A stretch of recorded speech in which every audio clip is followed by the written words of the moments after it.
one of the chief surgeons arrived and with a ream of papers and whatnot under his arm and pulled the curtains, and with a nurse behind him as well, so I probably knew that there was something was up at that stage.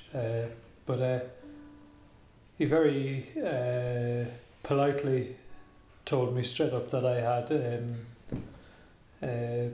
colon cancer, and they'd like to do some more tests to confirm the extent of it. So this was Christmas Eve, I think, at this stage at 3 p.m, and they told me this.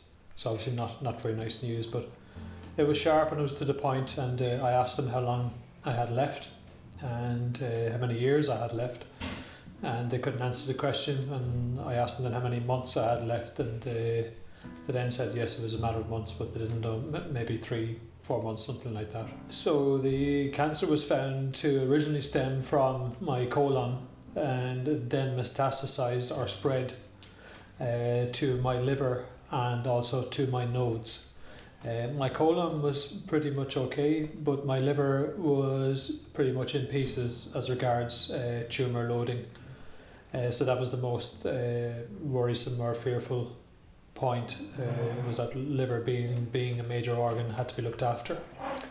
So they offered me chemotherapy, but the chemotherapy was stressed that it was palliative, and palliative being, if you want to take a literal translation, is life extension.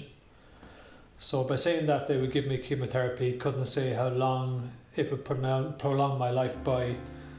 They were very clear that it wouldn't cure me, so I was under no illusions that way. Well, been given the bad news that you're about to die, I would have taken anything that they would given me on that day, or even that following month, because obviously, as you can appreciate, it's quite a turmoil. How it came about was I was speaking to a friend of mine who wasn't aware of my medical condition, but had some experience through some acquaintances who used cannabis and had great results. So he gave the name of someone who helped cancer patients using medicinal cannabis, or cannabis medicinally. And so I looked a bit more into that and was introduced to someone who gave me the cannabis oil free of charge, and also then educated me on the benefits of cannabis, how it could help me and what I could do to help myself. So I was quite aware of the side effects of all the traditional medicines and the counter medicines for the chemotherapy and whatever.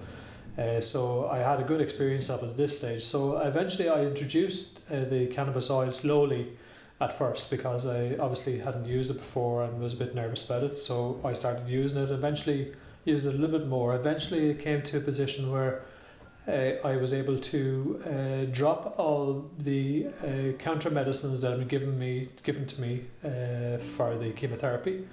Had stopped using all those, just used cannabis alone to stop the sickness and all the other side effects, and didn't need them. So a lot of the conditions that were created by the other medicines were non-existent anymore. So I had a lot better quality of life as a result of that. Why doesn't the government allow me to go even to one of their facilities and grow my 12 plants there in front of them? To say that I'm not supplying Johnny down the road or Mary down the road, with their recreational drug. Why can't I go and grow my 12 plants there under their supervision, so that everything is out there in the open, and it's under controlled conditions, and they know what I'm taking.